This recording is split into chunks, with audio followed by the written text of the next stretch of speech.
Good morning, good afternoon, and good evening to everyone, and welcome back to day 3 of the 33rd Regulatory Information Conference. I'm Ray Firstenaw, the Director of the Office of Nuclear Regulatory Research and co-sponsor of the conference. And I'm Andrea Bell, Acting Director of the Office of Nuclear Reactor Regulation and the other co-sponsor of the RIC. Andrea, I heard earlier this morning we're up to over 4,300 registrants in the conference. And so it's really been a great turnout. I think that's one of the advantages of having a virtual conference. I wanted to take just a few minutes to reflect on yesterday's session. Some of the plenary sessions and technical sessions all had very interesting topic areas and remarks. And I wanted to take, like I said, a few minutes to reflect on those. We started with Commissioner Barron's plenary remarks, where he discussed 3 pressing challenges facing all of us: climate change, the COVID-19 public health emergency, and environmental justice, and how those challenges affect our safety and security missions and what we do. He also talked about the value of the NRC oversight and the need to improve and not weaken our oversight.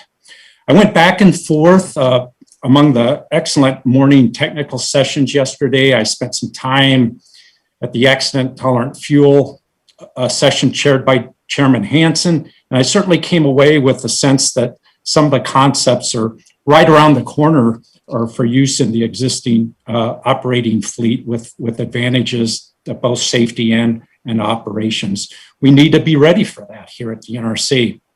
I also listened to part of the session, Nuclear Regulation in the Time of Transformation, chaired by Margie Doan with several of her international counterparts. And I always find international panels like this interesting in that, there's always so much that different countries can learn from each other. So it never fails that there's some interesting discussions in those sessions. And then yesterday afternoon, I had the honor of introducing Commissioner Annie Caputo for her plenary remarks. She challenged us all at the end by saying, let's make it better. I think those words are great advice for all of us as we face the challenges ahead. I would also like to note that our comments on financial management were certainly clear and consistent from Commissioner Caputo. So thank you for that. Andrea? Thanks, Ray. I definitely agree with all of the comments you made on all of the different sessions. And Commissioner Caputo's remarks highlighted some of our accomplishments and also areas of focus for years to come. I really especially liked her comments on IdeaScale being the IT platform and Embark Venture Studio being the spark or catalyst for innovation. And I'm sure the innovation community, really appreciated that shout out and all the shout outs they've been getting during this RIC. I also wanted to spend a few minutes highlighting yesterday's afternoon sessions. It was so interesting to hear about the evolution of external hazards risk, as well as the latest research in this area. In the 10 years since the accident at Fukushima, the NRC and the nuclear industry have really dedicated significant effort to reassessing external hazards at U.S. plants, including using probabilistic risk assessment or PRA methods. The evaluations have led to safety improvements at a number of U.S. plants. The understanding of risks posed to nuclear power plant operations from external hazards has also improved among internal and external stakeholders. Our various regulatory activities have really demonstrated that it's very important to consider the risk from external hazards. There was also a session on innovation, modernization, and roadmaps for long-term operation, and that was sponsored by your office, Ray. The speakers discussed DOE and EPRI programs that support proposed innovations and modifications that enable long-term operation of the current fleet of light water reactors. They also discussed NRC's confirmatory research that supports plant sustainability in key areas supported by materials, concrete, and cable aging research roadmaps, and provided very valuable insights.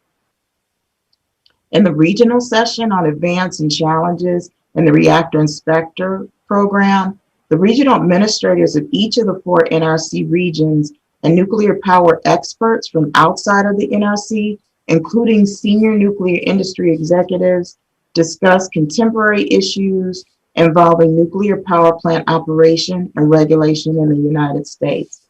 And kudos to the Region 4 regional administrator, Scott Morris, who had some difficulties and technical difficulties with this internet. He came back in and fully made up for the time that he was away, fully engaged, had great answers, and the session was smooth from that point forward. So congratulations, Scott, for coming right back in like you didn't miss a thing. Yeah, way to go, Scott. Yeah, the sessions also yielded some great questions and very thoughtful and insightful answers. And lastly, in the innovation and the production of medical radioisotope session, the NRC staff talked about how it's applying a scaled approach to the licensing and oversight of a first-of-a-kind medical radioisotope facility and to establish reliable supply of molybdenum-99. Since molybdenum-99 is so hard to say, I'm going to say Moly-99 is used in many medical procedures, and it's very important for the U.S. to have a sustainable supply. The session really highlighted the significance of Moly-99 production, the challenges to establishing a reliable supply of medical radioisotopes, the importance of technology and regulatory innovation, and the impact of medical radioisotope production on the future of the nuclear industry. The panelists were very engaged and talked about adapting regulatory tools for new technologies and effective engagement practices to facilitate regulatory decisions of non-power production and utilization facilities, and one of my favorite acronyms, NPUFs. They also discussed key challenges, successes, and lessons learned in the areas of pre-application coordination, technology development, licensing reviews, and inspections of new NPUFs. The session really showed and highlighted the NRC's ability to effectively regulate novel technologies by evolving its processes and ongoing coordination with prospective applicants, current applicants, and licensees. And now I want to pivot a bit to the daily staff talk. And if you haven't been watching these, they've been amazing. And Alicia Bone is doing a fantastic job as our talk show host for all these daily staff talks. And yesterday's was on overcoming fear of failure. And it really showed that there are lessons to be learned even when everything does not go as planned. I was so surprised to see how many inventions like the Post-it notes and bubble wrap started out as a desire to develop something else and was characterized as a failure before someone came along, maybe even years later, and saw the benefits of the invention. And now look at how common both of those so-called failures have been for years now. And this particularly resonates with me because as regulators, we're really focused on safety, and failure is just really not a part of our lexicon. However, I like Stephanie Coffin's note that failure is really an opportunity to learn and grow, and that's a change in vernacular that really helps us to focus on lessons learned, right? Yeah, thanks, Andrea. Now, looking forward to today's program, will feature one plenary session where we'll hear from Commissioner David Wright. I'm very intrigued by the title of his plenary. It's called A Funny Thing Happened on the Way to the NRC. Now, I'm going to date myself now with this next comment. When I read his title, I remember a movie I went to in the mid '60s called A Funny Thing Happened on My Way to the Forum. It was kind of a funny movie with Zero Mostel and Phil Silvers. I don't remember all the details, but I distinctively remembered going to it. So I'll be curious to hear his remarks and how he might relate it to the movie. We'll have to wait and see here in a few minutes. So the time that we have had the last couple of days, normally reserved for an afternoon plenary, is free time today, where we encourage you to explore the various digital exhibits available on the conference platform that you all have access to. We also have 2 sets of concurrent technical sessions covering a wide range of interesting topics. Today's morning technical session spanned the topics of microreactors, which is chaired by Commissioner Caputo, the human reliability analysis session, emergency operations centers, and highlights from the waste management symposia, which is going on concurrently with this year's RIC. I'll probably be alternating between the microreactor session. There's lots of interest in the government and commercially for this subset of small modular reactors, and the session on the IDEAS program, the new human reliability analysis methods for NRCA applications that's sponsored by some folks in my office. So that should be a good session as well. Andrea, how about the afternoon? Thanks, Ray. The afternoon technical sessions really span several topics in the evolution of the electric grid, which is going to be chaired by Commissioner Wright. Space nuclear power systems. I'll shout out the Office of Research, Ray, because I know you want more people to attend that session. Yes, sign up for that one. That'll be a lot of fun. Thanks. Lessons learned from recent risk-informed initiatives, and a legal analysis of the Supreme Court's decision in Virginia Uranium versus Warren. Now, that's a really interesting session. The Supreme Court session, it's very different than the other topics that we cover here in the RIC, and it's not a common topic, so that would be interesting to attend and learn more about, right? Yeah, then following today's formal program, a live daily wrap-up talk show called Staff Talks would be broadcast at 2:45 p.m. I don't know how many of you have taken the opportunity to tune in to those, but the ones we've had so far have been great. And Alicia Bone, many of you know her, she just does a great job hosting those, and look forward to another session today. Today's theme of the daily talks is our workforce's commitment to the mission, where staff will reflect on the NRC's dedication to public health, safety, security, and the environment. Andrea? Yeah, I just will take a minute to kind of reflect on the commitment to the mission and the theme from when I started in 1992 to now. The mission hasn't changed. I think what has changed is kind of how we do our work, being more efficient, and some of the congressional mandates that have come through that help us do our jobs better in terms of metrics and other things that we do to make sure we're being accountable, quite frankly. So that's what's changed most for me, but the mission has stayed the same. And each morning will also feature one of the digital exhibits available on the RIC platform. And today I'd really like to highlight the Embark Venture Studio exhibit, or EVS. EVS is a dedicated resource for promoting and implementing innovation projects that will benefit the nuclear reactor safety program, as well as other NRC business lines.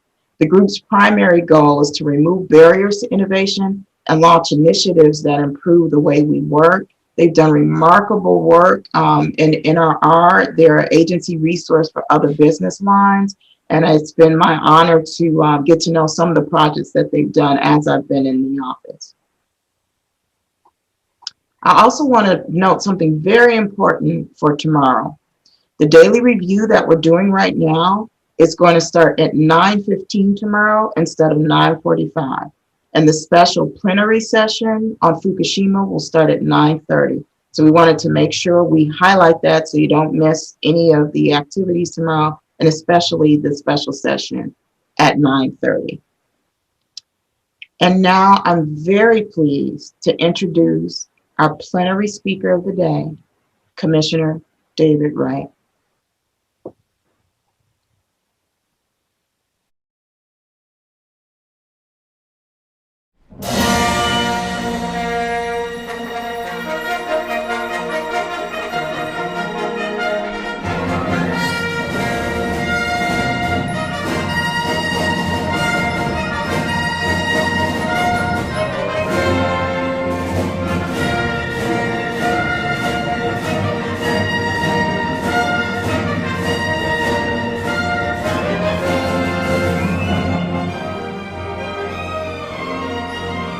Good morning. It's an honor to appear before you today as part of this virtual RIC. I'm coming to you from my home in South Carolina, which by itself is a sign of just how different things are from our last RIC in 2019.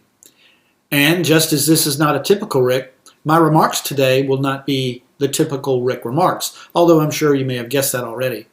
That said, I doubt you expected to see a commissioner at his kitchen table though, huh?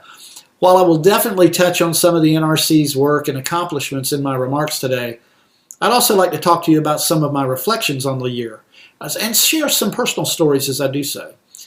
I've been working from South Carolina for almost a year now, which has, at times, made me feel a bit like an outsider looking in at NRC headquarters.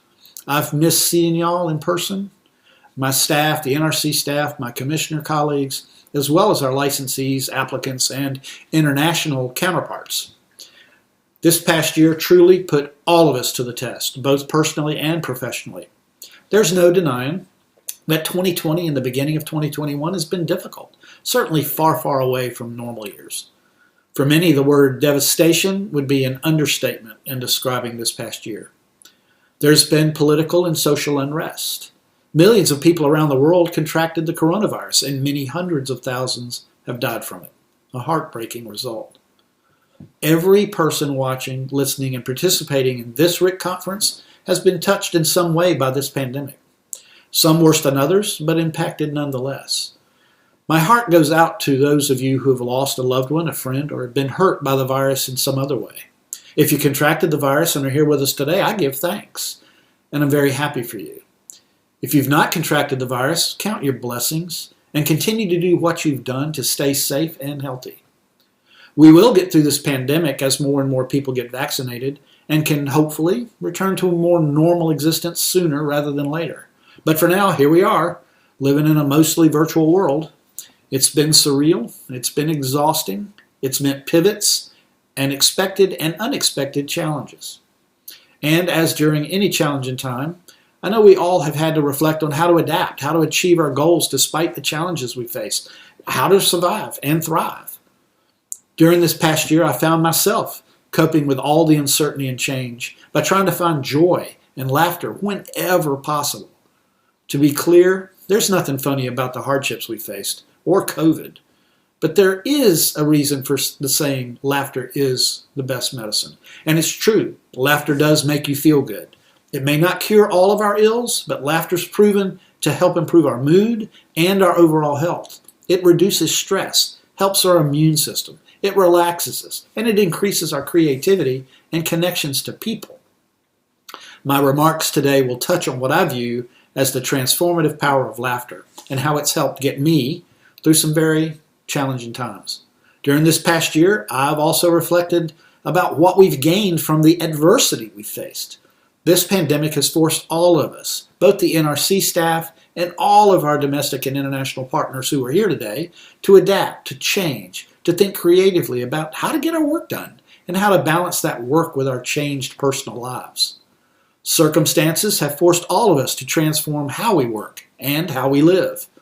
We've had to embrace and take well-calculated risks to continue living our lives, adopt new technology to continue to do schoolwork, our jobs, to socialize.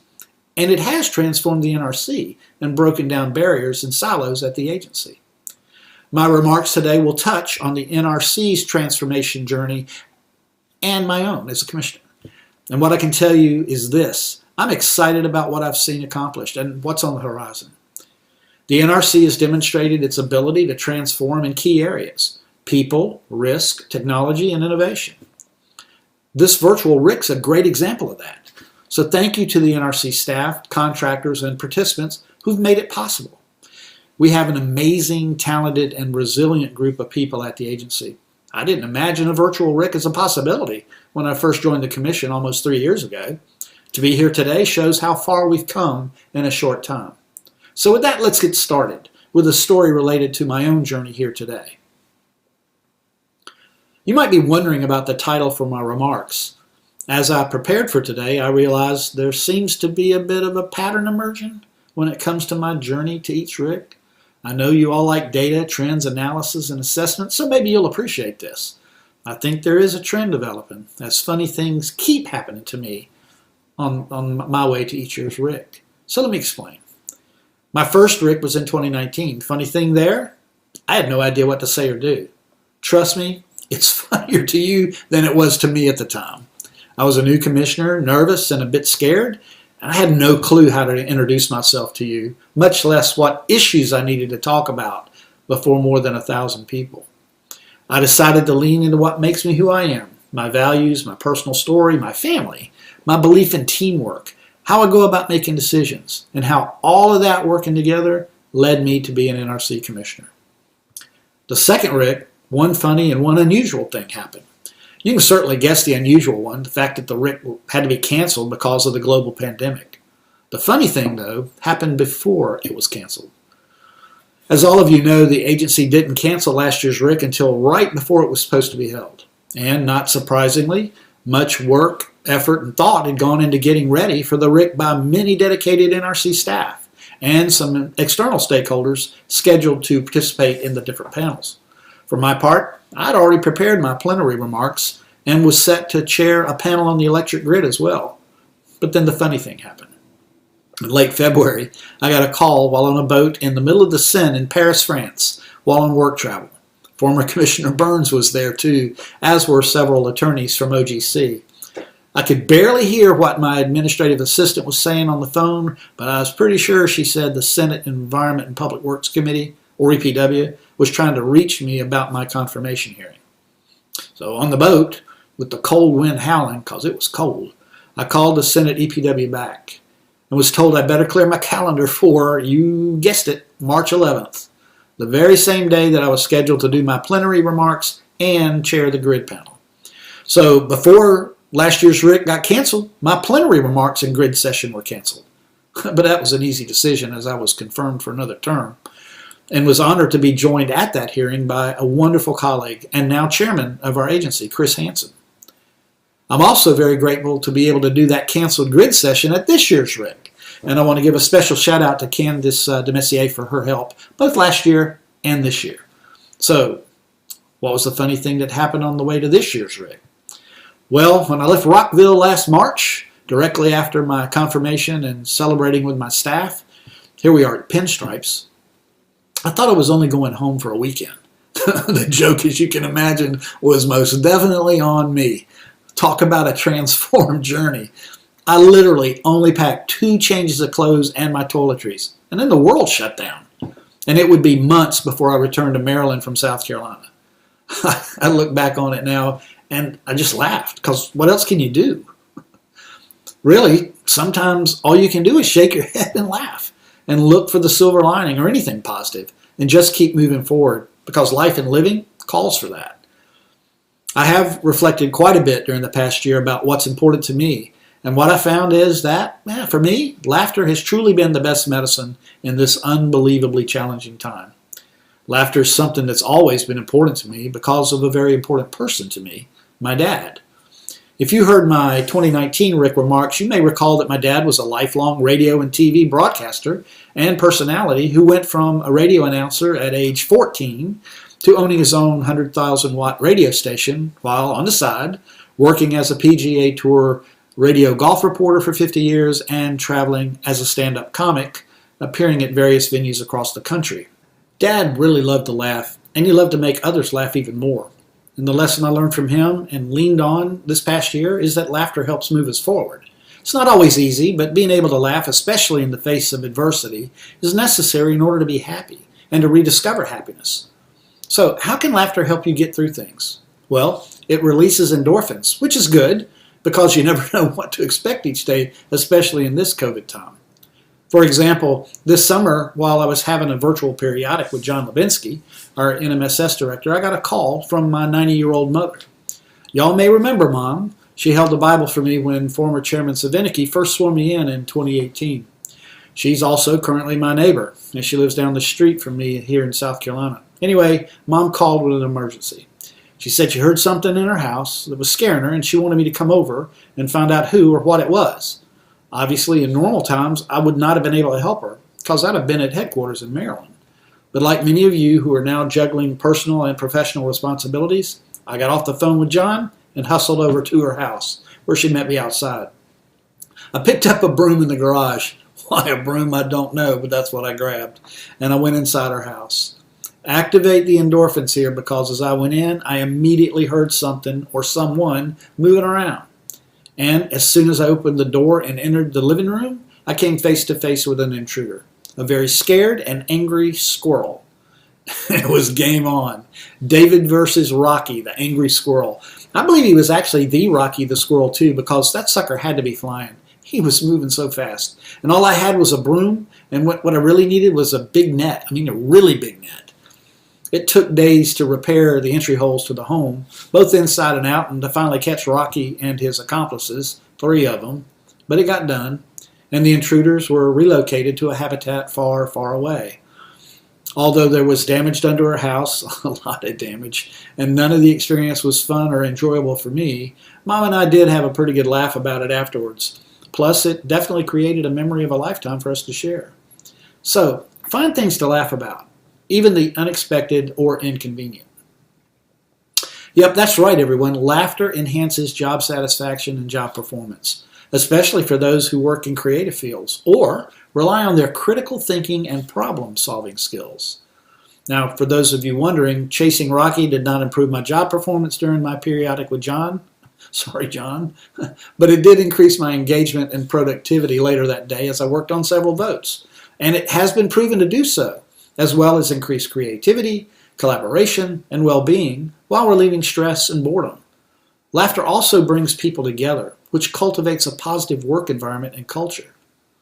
And laughing with others can naturally foster connections too, as well as strengthen existing relationships. So I encourage each of you here at the NRC and the RIC to find ways to make our work fun and more enjoyable, and to have fun with those we work with too, because smiling, happiness, and laughter, they're transformative. And it's not only laughter that transforms. Facing adversity also brings about growth and change. And from my perspective, the adversity we've faced this past year has made the NRC transform and grow stronger. As I mentioned, our transformation efforts have been focused on the themes of people, risk, technology, and innovation. I'm grateful in particular for the focus on our people, as the NRC's people are truly our greatest asset. The way each of you has shifted to a largely virtual work environment is nothing short of inspiring.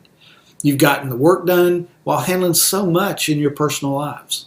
COVID has meant that we've had to change the way we get things done. We're having to work mainly from home. That by itself has changed the dynamic because we're at home and not able to interact with our friends, our family, our coworkers, or our counterparts in the same way. That can create pressure, new pressures that we have to deal with. But that doesn't mean that you're alone in your work world, nor do you have to be, because we're all having the same dynamics in our daily world too. All of us has done a great job of making adjustments. We've adapted to everything thrown at us during 2020 and now 2021, as good or better than many other agencies. I'd like to take the opportunity to thank the NRC's Employee Assistance Program, the NRC Staying Connected team, SBCR and the advisory committees, and the EDO. These individuals and groups put together podcasts, messages, polls, contests, employee programs, talks, and ideas on how to beat the winter blues, how to deal with challenges of working from home, and provided tips for improving work-life balance. This has been a wonderful and uplifting part of the NRC's culture this year. I can tell you personally, getting to judge the ugly sweater contest improved my well-being. Yes, we are a safety regulator, and yes, that's what we remain laser focused on day in and day out, but we do need to stay connected for our physical and mental well-being. I urge you to share your experiences with others, especially those you're in contact with each day. My challenge to you as a person, look for opportunities to laugh and to be happy and to smile.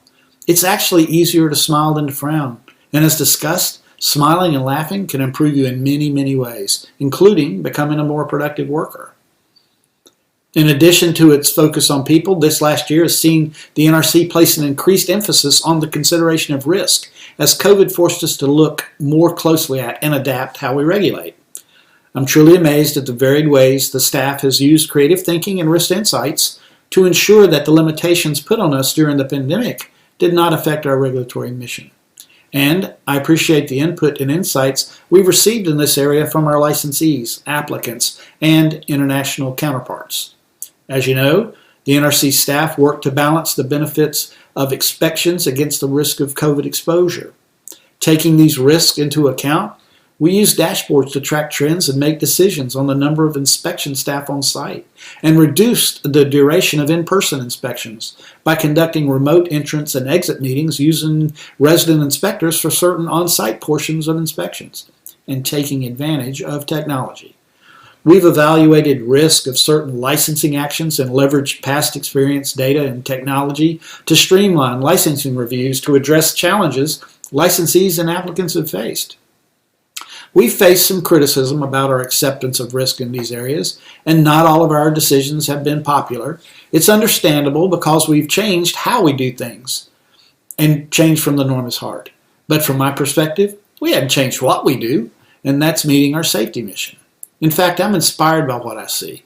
A group of dedicated individuals meeting our important safety mission by engaging with and considering each other and counterparts and leveraging experience to accept reasonable risk. On a personal note, the staff's engagement has made me reflect on my dad and how he lived his life. My dad died on Martin Luther King Day 2013, which was also President Obama's inaugural for his second term. It was a very hard day, as well as a hard week because his funeral would happen a few days later on the following Friday morning.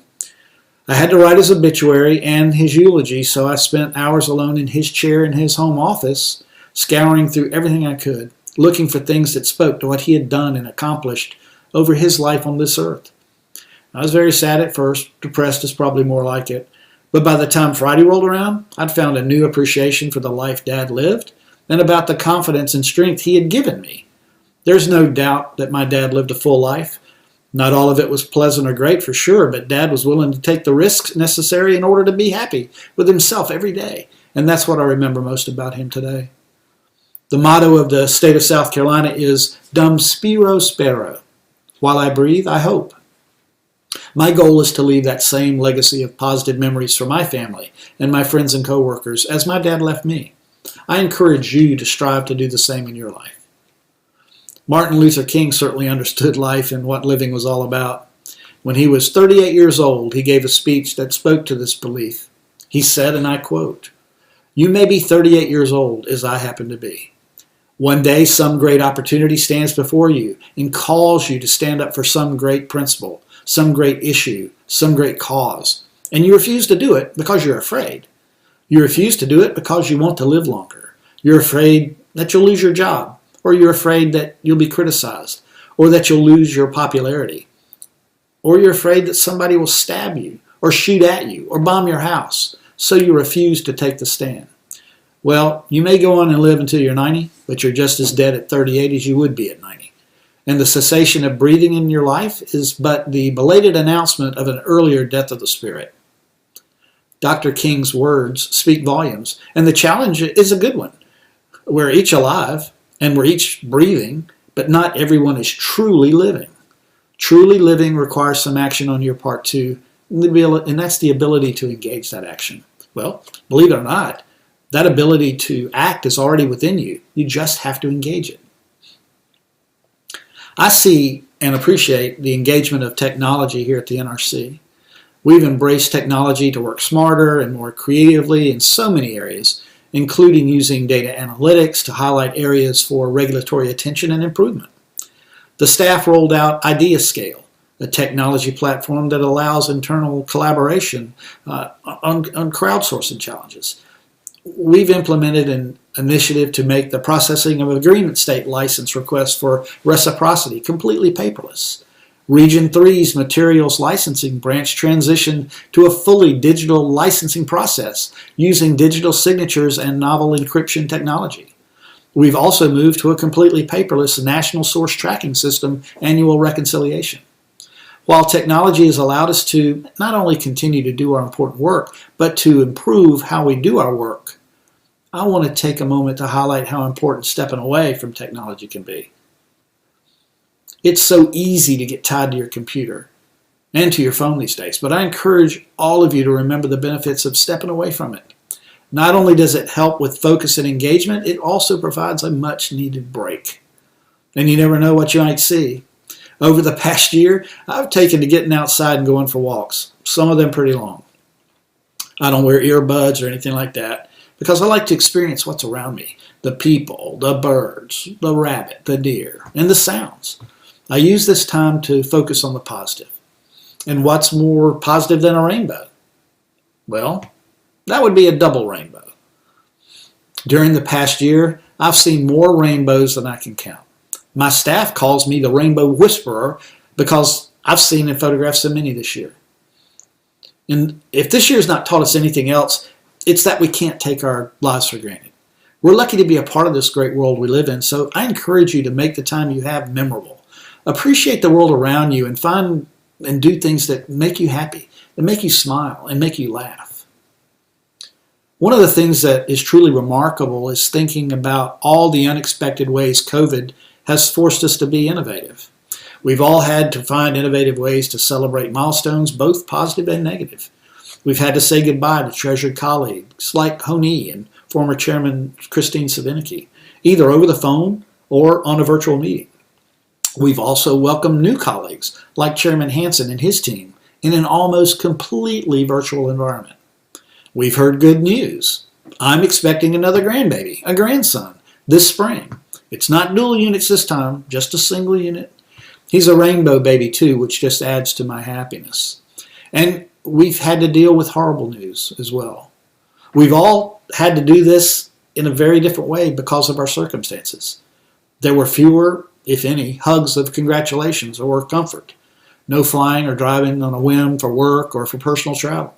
At times, it seemed like something new and different was happening to us several times a day. For example, literally overnight, I, like many of you, got introduced to virtual school. That same March 13th weekend that I went home, my youngest son, Andrew, who was in his final semester at Anderson University, came home for spring break. Like many other college kids, he never went back. Before the weekend was over, Anderson University went virtual for the rest of the semester. So my son took over my home office to finish out his senior year, take his final exams, and graduate, while I took over the kitchen table to do my work. Talk about an adjustment for both of us. I'm still not over being able not to print anything, by the way. Man, do I miss my printer. Oh, man. And I know that both Andrew and I had it easy compared to many of you, as my son didn't need help with virtual school. Some of y'all, including many members of my staff, turned into homeschoolers, babysitters, and full-time parental or elder caregivers overnight, on top of already being moms and dads, wives and husbands, and dedicated, hardworking NRC employees. I'm impressed by all of you that are managing this, while never losing focus of our important work and mission. Handling all of these competing responsibilities at once takes creativity and innovation, and it's not easy. I also, like many of you, learned a bit about quarantine baking. I went from cooking for myself to trying to cook for me and Andrew, and I quickly learned that he has different ideas of cooking than mine. On that first Saturday morning, I asked him if I could cook him some breakfast. He said yes. I asked him, how do you like your eggs? He said, in a cake. Okay, I guess if he really wanted to be on point, he would have asked me to make him some pancakes, muffins, or banana bread. But he was certainly on point by joining the ranks of many who are now planning a wedding, one that will most likely be impacted by COVID restrictions. He and his fiancée will be married on June 26th after becoming engaged this past August. At some point, all you can do is laugh about everything that is happening, though, and move forward, because we're not always able to change what is happening around us. The good news, especially for those of us quarantine bakers, is that laughing can burn as many calories per hour as walking. I wouldn't mind laughing off a few quarantine pounds myself. I'd like to close with an important lesson, one that I'd already learned, but that remained true during the past year of this pandemic. It's the importance of having and showing gratitude. This connects to each aspect of the NRC's transformation journey. Many of you know that I'm a cancer survivor, stage 3 colon cancer. Here's a not so funny thing that happened last year. I was told last year that I had prostate cancer, only to be told 7 weeks later, as I was preparing for a radical surgery, that I did not have cancer. Although it had mimicked cancer and had fooled many docs, it wasn't, and it was treatable. So, having been where I've been and traveled the path I've had to travel over the last decade, well, it just makes being alive much more meaningful. Colon cancer taught me a great deal, and I use it every day. When bad things happen, I look to make something good come from it. You're going to have bad things happen to you in your life, and sometimes those events are bigger than you are or what you think you can handle. Those events may even bring you to a crossroads in your life. Your choices, after taking risk and all other options into account, can make all the difference. Knowing when to ask for help is important too. Another thing I learned through my cancer is that I was not bulletproof and that I needed the help of people. I needed the help of doctors, nurses, family, and friends who could provide me the medical help and the emotional support I needed. And I needed to find and talk about my cancer with others, especially those who had had similar experiences through a support group or organization. I encourage you, when you run into problems that are bigger than you, and you will, don't panic. Take a deep breath and think of ways to innovate, to come up with actions that will help you find peace and comfort and restore happiness to your daily routine. Find accountability partners, support groups, organizations, and prayer partners that you can rely on to help and support you. Lean on friends and family whenever possible, and when you can, be that support for others in need as well. And use technology to connect to others, but make sure you maintain the right balance. Take some time for yourself, time to decompress, watch a funny movie, or get out and be in nature and experience what's happening around you. Step away from the computer and the phone. Find what makes you happy at work and at home and do more of it. Let the Southern guy give you a suggestion that can make a difference. When you're out doing anything, from walking to running to grocery shopping, one simple thing that you can do that can impact another person's day and life is to just smile and say hello. Even with a mask on, you can see the smile in someone's eyes. Believe it or not, that simple recognition may be the best thing that will happen to that person all day long. So please don't miss an opportunity to create happiness. You can change people's lives as well as your own by just being happy in what you do too. And that includes laughing out loud and having fun in what you're doing.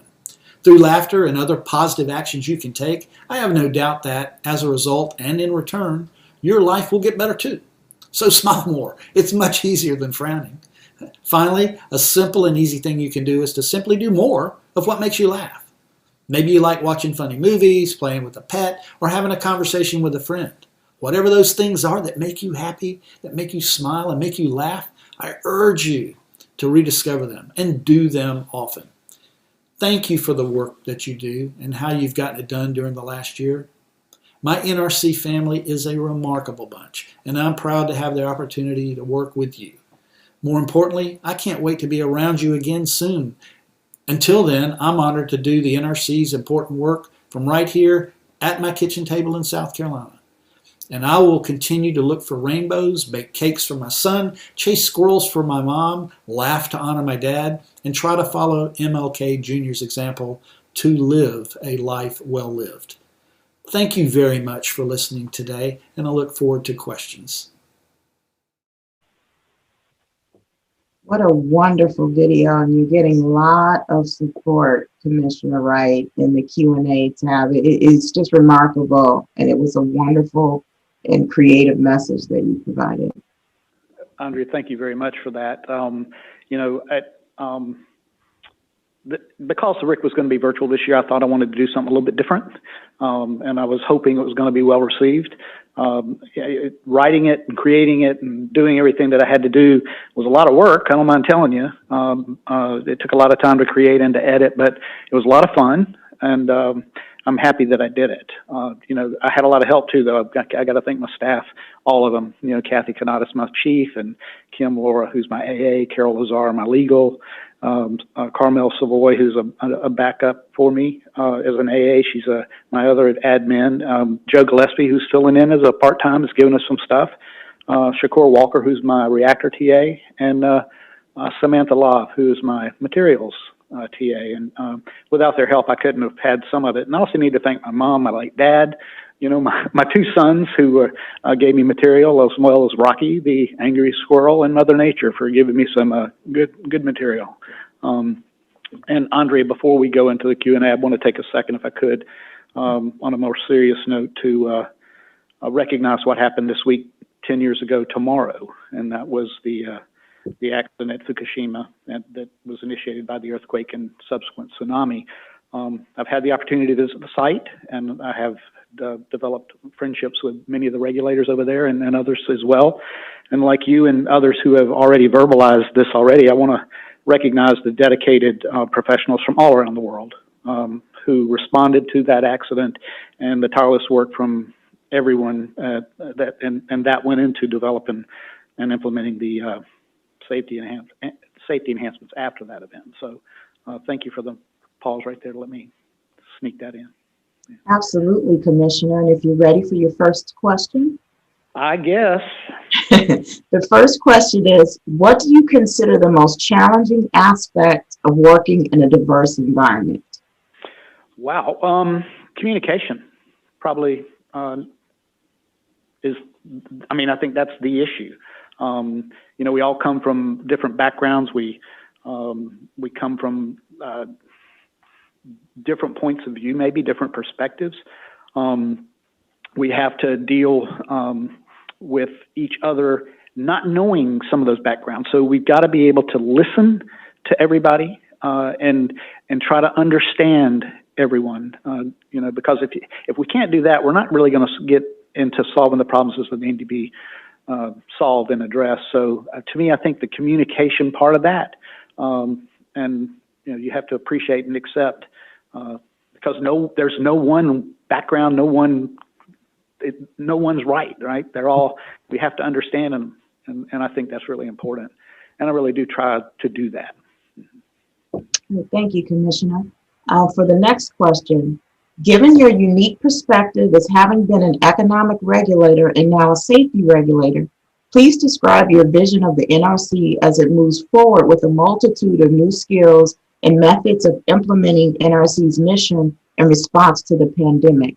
Do you see the NRC carrying forward the efficiency gains and not returning to the prior normal? Remote inspections, inspector remote work, flexible work hours are some examples. Wow, that's a long question. A lot of answers could come in there. So let me first just talk about transformation very, very quickly, because it's always morphing, right? It's something that's not. It's just going to change, right? We're never going to get to that end point. Yesterday we heard Commissioner Caputo in her remarks. She talked about being agile and being nimble, which we have to be, right? And you can't transform unless you can accept what's happening right in front of you. And I think she asked the question, something to paraphrase, something like, you think you know how to do your job? Let me throw a pandemic at you, right? And let's see if you can perform. And we've done one heck of a job there, So I think we're all going to be learning and trying to apply what's happened there.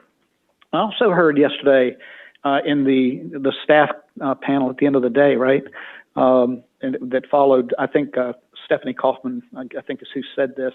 She talked about, looking for progress, that they're kind of like I guess it's a motto, look for progress, not perfection. And I think in all of this, we can't be afraid, right? To be afraid of change is paralyzing in a way. So to me, transforming is not being afraid. You've got to be informed by data. You've got to be informed by experience and historical stuff, and use that to help inform you so that you can make good decisions to move forward. And, our efficiency principle speaks to that, right? And that was highlighted yesterday a number of times, but I think also Commissioner Caputo talked about that as well. And I agree with that. So I hope that answers the question. Thank you, Commissioner. And your next question is, what are your priorities? Well, my first priority, believe it or not, is to go get my Moderna shot. I'm actually leaving here after, I guess, later this afternoon. I'm going to drive back to South Carolina, and I'm going to get my shot tomorrow. And then, because I want to get back up here. I miss you guys, and there's nobody really in the building like there used to be, and I really miss that. On a work front, there's a bunch. We've got, but the most important thing for me is being a collegial member of the commission, right? I need to be in a listening mode with them. I got to be in touch with them, understand how they want to do, what's important to them and how they're approaching things, as well as looking at and the staff's input and their views, and as well as outside stakeholders and anybody else that needs to be listened to and heard, because I want to have as much information, as much data as I can, and historical context too, to help inform me to make my decisions going forward. Okay, thank you. Next question is, appreciate your personal and uplifting messages. In that spirit, what are your views on innovation as it relates to risk-informed regulations and advanced nuclear licensing activities? Well, I mean, there's a lot going on in those fields, and you know, the chairman spoke to a lot of that in his remarks as well. And I agree, you know, the advanced reactor space is something, you know, Part 53, we've got to really get active in. We've got to, I think he talked about accident tolerant fuel as well. I agree with him on that. You know, for me, it's about embracing and again, it's all about communication, right? You got to understand the importance of and what is important to each of your colleagues. You've got to understand what's important that's before you. You have to understand the historical context of where it's come from, you know, because if you don't know what's happened in the past, you're probably going to repeat what happened in the past. So you want to inform yourself on that. And that's why data is so critical. And I'm so excited, you know, because of the things that are happening with Embark and the innovation NRC stuff that's going on and the other programs that we've got that are focusing our people on this. And, you know, I have a lot of contact with the staff level, you know, the higher staff, but it's the person, everyday staff person that's in the buildings that you never see that are really driving this. And the work that they're doing is just incredible. And I'm excited. I really want to bring them before the commission meeting sometimes and let them tell the story about how they got to where they're at, and how it's different from what they first thought they were, you know, looking at. So, because I know there's been change along the way. And to me, that's exciting. And it's something that I want to share, and I want to empower them to do that, right? I want to pat them on the back. I want to encourage them. So, you know, I guess from a personal, uplifting, you know, empowering side, that's kind of what I like to do. You know, this job is not about me, but it's about the agency and improving the agency, and it's the people of the agency from the ground up that make it what it is. I'm just honored to be here. Great answer. Next question. What do you hope to accomplish during your second term, and what do you want as your legacy at the agency? Oh, man. Hmm. Well, so what I'd like to, I guess, get accomplished is as much as I can get done, because there's a lot to do, right? I hope that we can get, in the time that I have, we can get to some big stuff. I mean, I'm one of, you know, 4 commissioners, and hopefully we'll get 5 here soon. And again, it's that working with my staff to work with the other offices to determine what's out there that we can really focus on and get to a consensus on and move forward. So things like decommissioning, ROP, accident tolerant fuel, Part 53. You know, we just did the resident inspector paper, and you know, so those things are like that. We've got security papers that are out there. So those things where we can, they kind of bubble to the top. I want to get those done.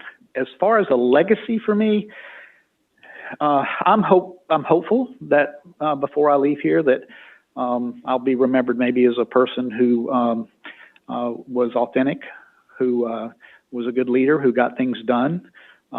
That maybe I motivated people to do things that they didn't think they could do, and you know, I want to be remembered as the guy. He was that guy, right? Whatever that it is, I want them to think maybe I had that it. You know, I guess, you know, that's kind of where I'd like to be. You know, it's been fun the last couple of years, because I've not even been here 3 years yet, to come in as truly an outsider from South Carolina in a way, you know, with none of the backgrounds that the other people here have, but I have my own, right? And to be able to become a part of the fabric of the NRC. It's been fun, you know, and I've enjoyed it, and I really enjoy what I do. Yeah. That's definitely obvious, Commissioner. And I would really like to read in the last maybe like 50 seconds that we have some of the messages that came through, because I think you'll very much enjoy them. Thank you, Commissioner Wright, for the most inspirational RIC speech I have ever heard. So needed. Thank you for such a thoughtful and inspiring presentation. You're the best speaker. Thank you for your infectious attitude and motivating support. And with the last 30 seconds, I want to just express again how inspiring the video was. There's a lot more, kudos in the Q&A tab here, but thank you for your remarks. Thank you for your video. If there's any closing remarks, you have a few more seconds, because I want to make sure we get to the next session on time, but you've got about 7 seconds if you'd like any more closing remarks. I'm very humbled. Thank you very much from the bottom of my heart. All right. With that, Commissioner, thank you again for your time and for your thoughtful engagement. And with that, I'll close the session. Thank you. Thank you.